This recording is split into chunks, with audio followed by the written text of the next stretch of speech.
Assalamualaikum warahmatullahi wabarakatuh. Om Swastiastu, Namo Buddhaya, Salam Kebajikan. Yang terhormat Ibu Rahma Diana Ikhwaningtyari SPD MH selaku dosen pengampu mata kuliah Pancasila dan teman-teman semua yang saya banggakan. Puji syukur kehadirat Allah Subhanahu wa Ta'ala yang telah melimpahkan rahmat, hidayah dan inayahnya kepada kita semua berupa nikmat sehat, nikmat ihsan maupun iman. Salawat dan salam tercurah kepada junjungan kita Nabi Muhammad SAW beserta keluarga, para sahabat dan pengikutnya. Baiklah, selanjutnya izinkan saya memperkenalkan kelompok kami dari kelompok 2 kelas A, Prodi PGSD. Saya sendiri Mestia Regita Cahyani sebagai moderator dan pemateri pertama, dan ada juga Dinda sebagai pemateri kedua, Raden sebagai pemateri ketiga, Afta sebagai pemateri keempat, dan Abdul sebagai pemateri kelima. Kami akan menjelaskan atau mempresentasikan makalah kami yang berjudul Pancasila dalam konteks sejarah perjuangan bangsa Indonesia.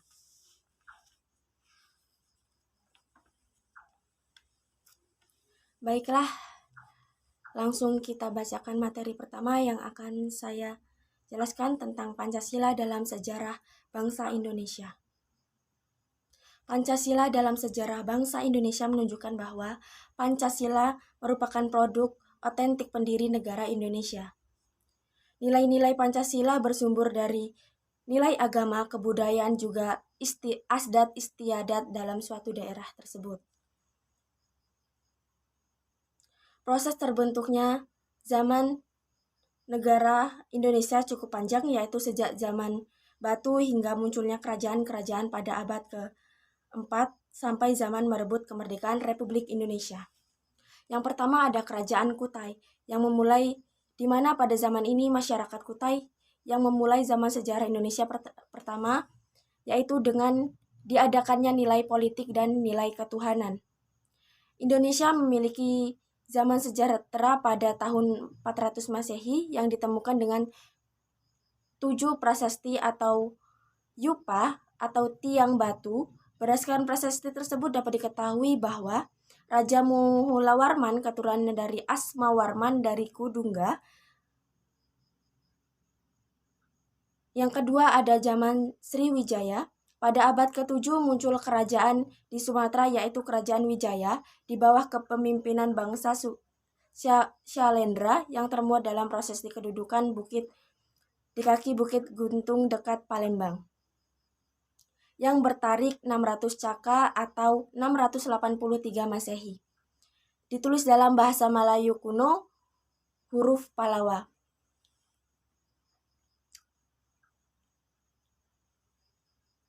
Kerajaan ini adalah kerajaan maritim di mana dengan jalur lautnya mereka memulai perdagangan antar daerah atau antar kerajaan. Perdagangan dilakukan dengan mempersatukan pedagang, pengrajin, dan juga pegawai raja yang disebut juga Anfatak Faruh yang sebagai pengawas dan pengumpul. Cita-cita tentang kesejahteraan bersama dalam suatu negara adalah tercermin pada kerajaan Sriwijaya tersebut, yaitu berbunyi Marfuat Fanua Sriwijaya Jayatraya Subhiksa, yang artinya suatu cita-cita negara yang adil dan makmur. Yang ketiga, kerajaan-kerajaan sebelum kerajaan Majapahit. Pada zaman ini telah diterapkan sikap-sikap toleransi dan juga sikap-sikap saling menghormati oleh Raja Airlangga, dan juga keberagaman nilai-nilai kemanusiaan atau hubungan dagang dan kerjasama dengan Benggala, Kola, dan Kopa. Kesejahteraan pertanian dengan membangun tanggul dan juga waduk. Adapun agama yang diakui oleh kerajaan-kerajaan ini seperti Buddha, Wisnu, dan juga Shiva yang hidup berdampingan secara damai.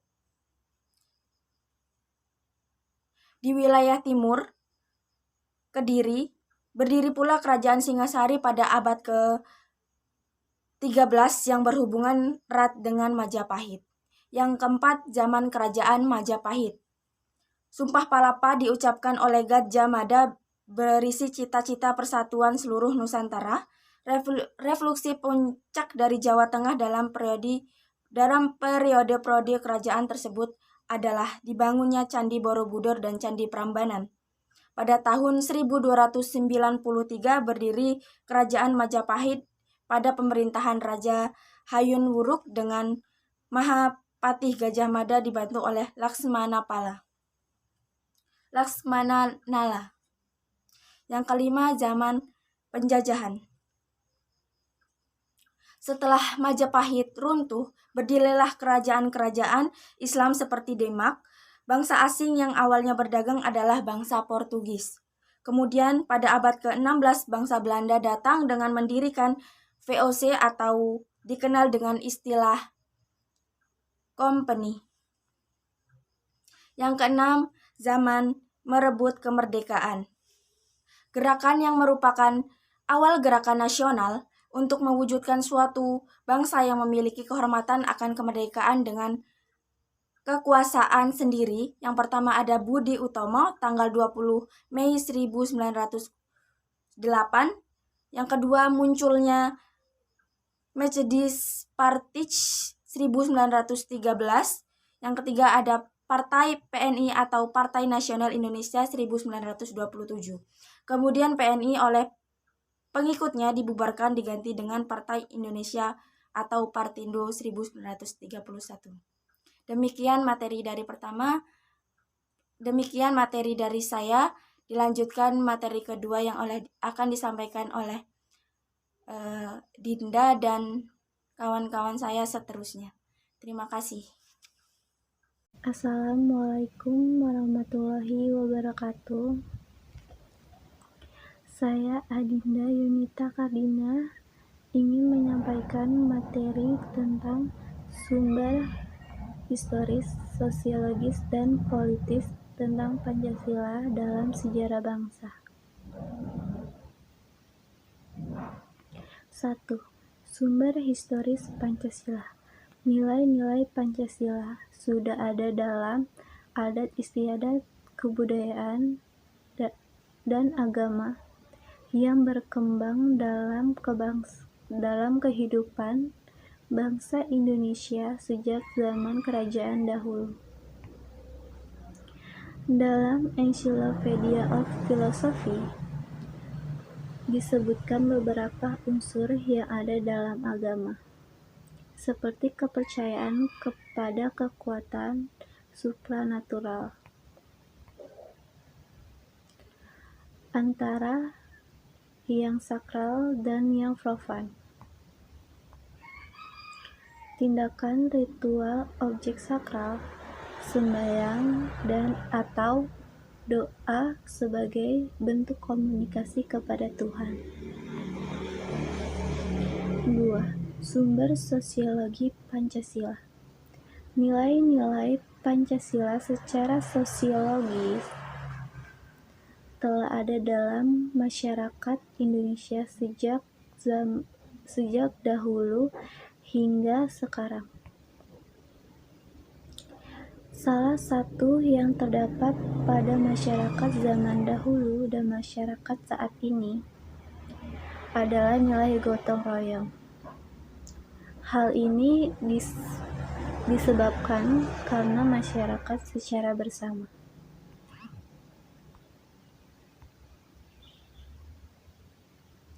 3. Sumber politis Pancasila. Nilai-nilai Pancasila, misalnya nilai kerakyatan, yang dapat ditemukan dalam suasana kehidupan pedesaan yang pola kehidupannya bersama yang bersatu dalam demokratis yang dijiwai oleh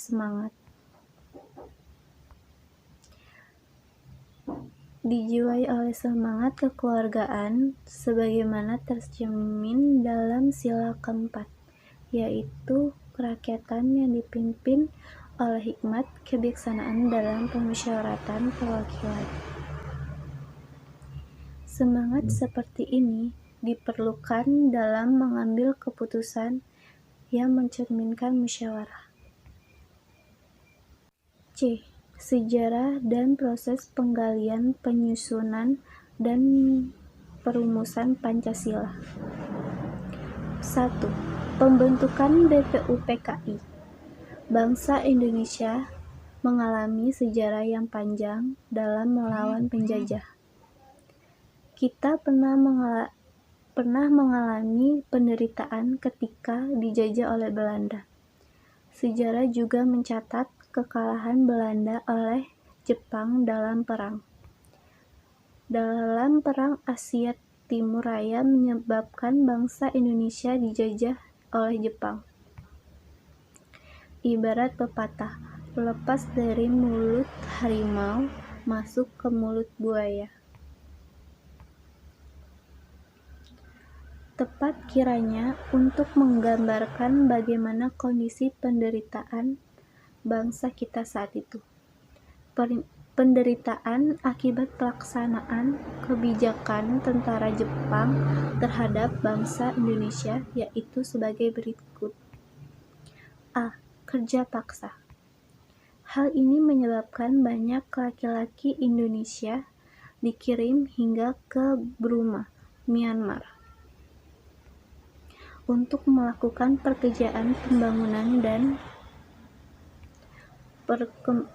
dan pekerjaan berat lainnya. Dalam kondisi yang buruk, ribuan orang Indonesia meninggal dan hilang pada saat kejadian itu berlangsung. B. Pengambilan paksa.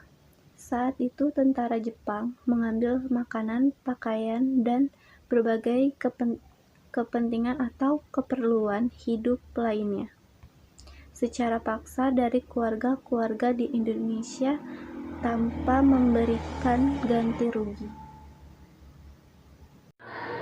Baiklah, saya di sini akan melanjutkan materi ketiga.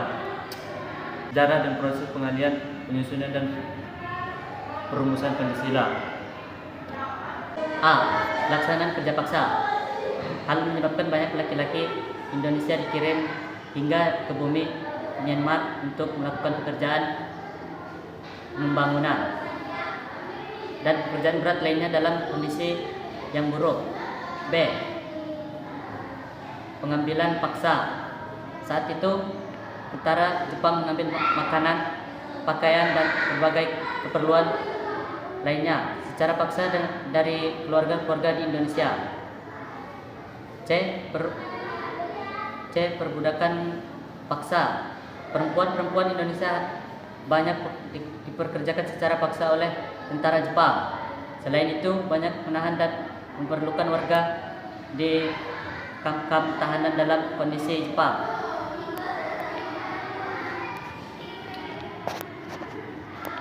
Perumusan dasar negara. Dasar negara merupakan fondasi terdirinya sebuah negara. Ibarat sebuah bangunan tanpa fondasi yang kuat tentu tidak akan berdiri dengan kokoh.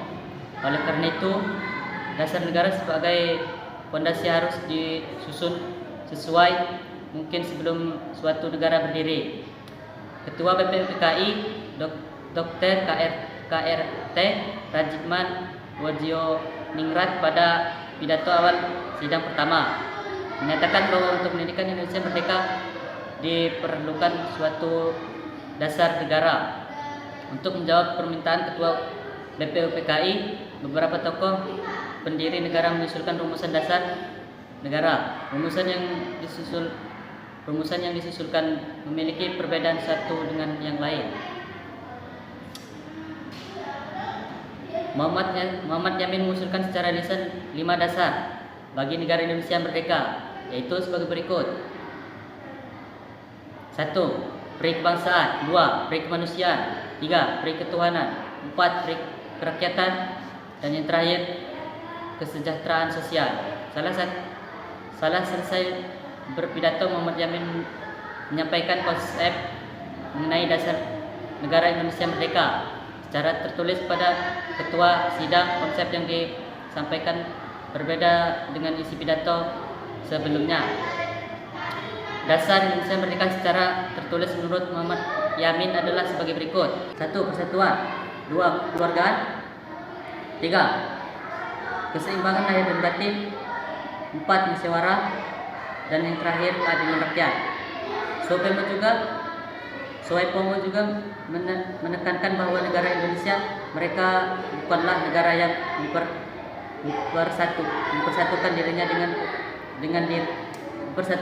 dengan golongan terbesar, dan masyarakat tidak mempersatukan dirinya dengan golongan yang paling kuat. Saja yang bisa saya sampaikan. Sekian, terima kasih. Assalamualaikum warahmatullahi wabarakatuh. Perkenalkan, nama saya Hafsah Septilia. Saya dari kelompok 2. Di sini saya akan menyampaikan materi yang D, yaitu dinamika dan tantangan Pancasila dan sejarah bangsa Indonesia. Sebelumnya, Pancasila adalah sebagai dasar falsafah negara Indonesia, sehingga dapat diartikan kesimpulan bahwa Pancasila merupakan falsafah dan ideologi negara yang diharapkan menjadi pandangan hidup bangsa Indonesia. Sebagai pemersatu, lambang pemersatu dan kesatuan, serta bagian pertahanan bangsa dan negara, sebagai dasar negara Republik Indonesia, Pancasila nilai-nilainya telah diakui oleh bangsa Indonesia sejak zaman dahulu. Nilai-nilai tersebut meliputi nilai budaya, adat istiadat, dan religiusitas yang diimplementasikan dalam kehidupan sehari-hari. Tidak tanduk serta perilaku masyarakat Nusantara sejak dahulu kala telah tercermin dalam nilai-nilai Pancasila. Indonesia merupakan negara yang memiliki bentuk negara kepulauan dan bentuk pemerintahan Republik Indonesia, sehingga disebut dengan Negara Kesatuan Republik Indonesia atau NKRI. Seperti yang telah diketahui bahwa Pancasila ini juga merupakan dasar negara Indonesia, yang berarti dasar dari hukum tertinggi di Indonesia, sumber dari segala sumber hukum di Indonesia. Hal ini terdapat pada pembukaan Undang-Undang Dasar 1945 yang merupakan naskah proklamasi Indonesia. Pancasila merupakan ideologi terbuka, yaitu bersifat khas dan orisinil, yaitu yang berpusat pada Undang-Undang Dasar 1945 yang benar-benar harus dijiwai oleh seluruh masyarakat Indonesia. Negara yang berpaham kedaulatan rakyat, yaitu negara tidak bisa memaksakan kehendaknya kepada rakyat, karena rakyat adalah sumber dari kekuasaan negara. Unsur-unsur yang mempengaruhi tantangan terhadap Pancasila sebagai ideologi negara meliputi faktor internal dan faktor eksternal. Adapun faktor eksternal dari unsur-unsur yang mempengaruhi tantangan terhadap Pancasila sebagai ideologi negara, yaitu yang pertama pertarungan ideologi antara negara-negara superpower antara Amerika Serikat dan Uni Soviet. Yang kedua, menguatkan isu kebudayaan global. Yang ketiga, meningkatkan kebutuhan dunia. Adapun faktor internal yang mempengaruhi tantangan terhadap Pancasila sebagai ideologi negara, yaitu yang pertama, pergantian rezim, kepentingan kelompok atau partai, penyalahgunaan kekuatan. Sekian materi D, yaitu dinamika dan tantangan Pancasila dan sejarah bangsa Indonesia yang bisa saya sampaikan. Materi yang selanjutnya akan disampaikan oleh pemateri yang selanjutnya. Terima kasih. Baiklah, saya selaku pemateri kelima tentang Pancasila dan kajian sejarah bangsa Indonesia untuk masa depan. Pancasila adalah 5 nilai dasar luhur yang ada dan berkembang bersama dengan bangsa Indonesia sejak dulu. Sejarah merupakan deretan peristiwa yang saling berhubungan. Peristiwa-peristiwa masa lampau yang berhubungan dengan kejadian masa sekarang dan semuanya bersumber pada masa yang akan datang. Dasar negara merupakan alas, pijakan atau fondamen yang mampu memberikan kekuatan terhadap berdirinya sebuah negara. Negara Indonesia dibangun juga berdasarkan pada suatu landasan atau pijakan, yaitu Pancasila. Pancasila dalam fungsinya sebagai dasar negara merupakan sumber kaidah hukum yang mengatur negara Republik Indonesia, termasuk di dalamnya seluruh unsur-unsurnya, yaitu pemerintah, wilayah, dan rakyat. Pancasila dalam kedudukannya merupakan dasar pijakan penyelenggaraan negara dan seluruh kehidupan negara Republik Indonesia. Pancasila sebagai dasar negara mempunyai arti, yaitu mengatur penyelenggaraan pemerintahan. Konsekuensinya adalah Pancasila merupakan sumber dari segala sumber hukum. Hal ini menempatkan Pancasila sebagai dasar negara yang berarti melaksanakan nilai-nilai Pancasila dalam semua peraturan perundang-undangan yang berlaku. Oleh karena itu, sudah seharusnya semua peraturan perundang-undangan di negara Republik Indonesia bersumber pada Pancasila. Pancasila adalah 5 nilai dasar luhur yang ada dan berkembang bersama dengan bangsa Indonesia sejak dulu. Sejarah merupakan deretan peristiwa yang saling berhubungan yang disusun berdasarkan peninggalan berbagai peristiwa.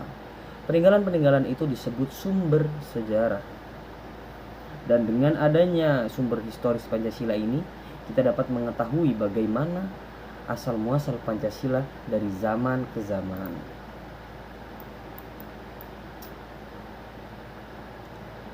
Kepemimpinan bangsa di berbagai bidang dan tingkatan, Pancasila sebagai dasar negara mempunyai arti, yaitu mengatur penyelenggaraan pemerintahan. Hal ini menempatkan Pancasila sebagai dasar negara yang berarti melaksanakan nilai-nilai Pancasila dalam semua peraturan perundang-undangan yang berlaku. Oleh karena itu, sudah seharusnya semua peraturan perundang-undangan di negara Republik Indonesia bersumber pada Pancasila.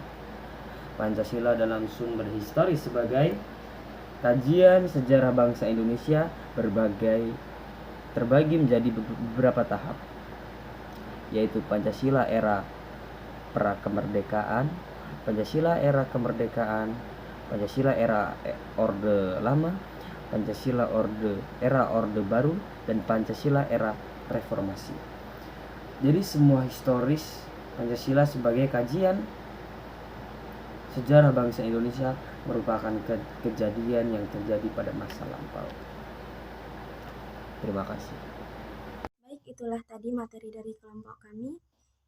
Dari materi tersebut dapat disimpulkan bahwa Pancasila adalah 5 nilai dasar luhur yang ada dan berkembang bersama dengan bangsa Indonesia sejak dahulu. Sejarah merupakan deretan peristiwa yang saling berhubungan.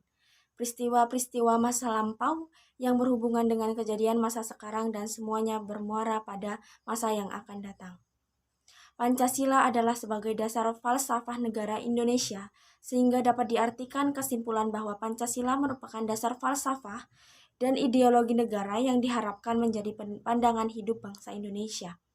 Sebagai dasar pemersatu, lambang persatuan dan kesatuan serta bagian pertahanan bangsa dan negara. Dinamika Pancasila sebagai ideologi negara dalam sejarah bangsa Indonesia memperlihatkan adanya pasang surut dalam pelaksanaan nilai-nilai Pancasila. Penerapan Pancasila sebagai dasar negara tak hendak menghapus perbedaan tetapi merangkum semuanya dalam satu semboyan empiris khas Indonesia yang dinyatakan dalam Seloka Bhinneka Tunggal Ika. Terima kasih, sekian materi dari kelompok kami. Wassalamualaikum warahmatullahi wabarakatuh.